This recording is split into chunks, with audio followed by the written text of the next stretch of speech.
Hey, it's Ryan from ADHD Dude.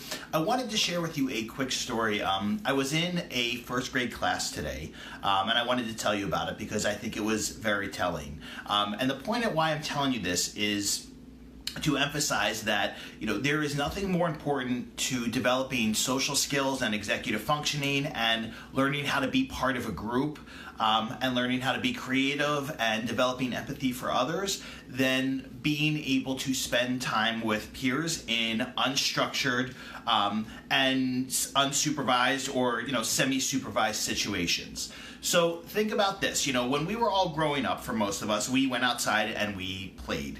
And we did so without, adult supervision, and usually nobody died, and usually nobody got seriously injured or nothing bad happened, right?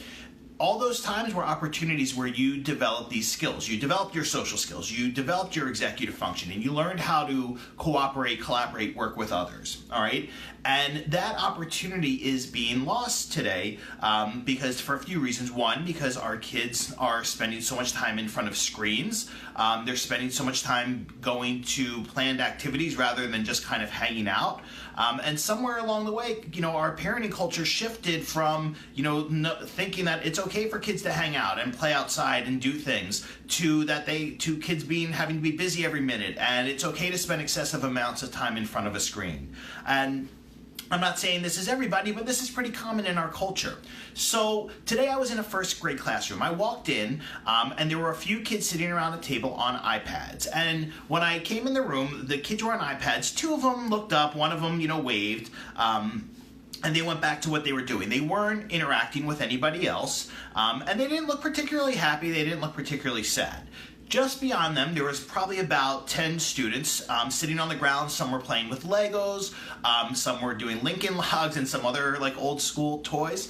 And the interesting thing was, for all those kids, boys and girls mixed together, they were sharing an imagination. They were talking, they were interacting. And what they were doing was they were building their social skills. They were building their executive functioning. They were learning how to work as part of a group. All beautiful things that kids have been doing for thousands of years, until we introduced all this technology, and said, hey, interact with the screen instead of interacting with your peers. So, when I saw this, and it was such an interesting dichotomy because, here's kids doing what was natural and really healthy, and then, there's the kids on the iPads, and I just thought to myself, why are we letting kids play on iPads in school? When this is a prime opportunity for them to be interacting with their peers, we're letting them self-isolate with screens when their peers are right around them. And it just really bothered me that was happening. But at the same time, it made me really happy to see the kids who were interacting with each other and doing what they were supposed to be doing. So the reason I bring this up to you is to say that you cannot expect your child or children to improve their social skills or improve their executive functioning or improve their cognitive flexibility in terms of being able to work with others and be part of a group. They cannot improve those skills through necessarily a social skills group, through therapy. They need to improve those skills through being around other kids in unstructured and unsupervised situations where they get to play and they get to hang out without adults directing the situation and telling them what to do. Now, does this mean that, kids should be able to, go play, in an abandoned house? No, of course not, right? But think about this. We all went outside and played, I would assume, most of us. And when we were growing up, the world was a much more dangerous place than it is now, all right? Then there's plenty of data that shows that. So our kids are safer than ever, and they have less opportunities to interact with their peers more than ever.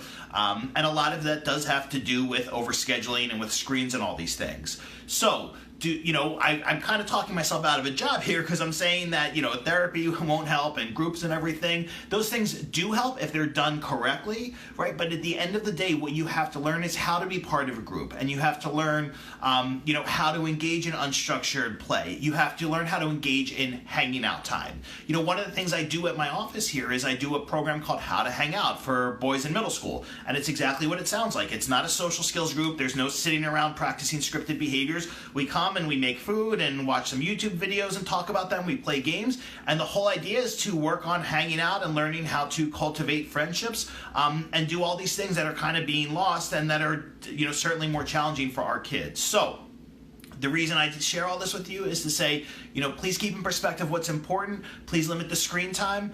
And please know that, if these are things that you're struggling with, I'm finally going to be releasing my first online course soon that's going to be focused on helping you develop executive functioning and independence. So please stay tuned for that. If you haven't already, please go to ADHDdude.com. Sign up for my email list there because I'm going to be offering a special rate for the first time people who are going to be enrolled in the course. And that's obviously just people, you guys, people in the group. So, all right, feel free to leave any questions or comments below, and I will look forward to speaking with you soon. Take care. Bye.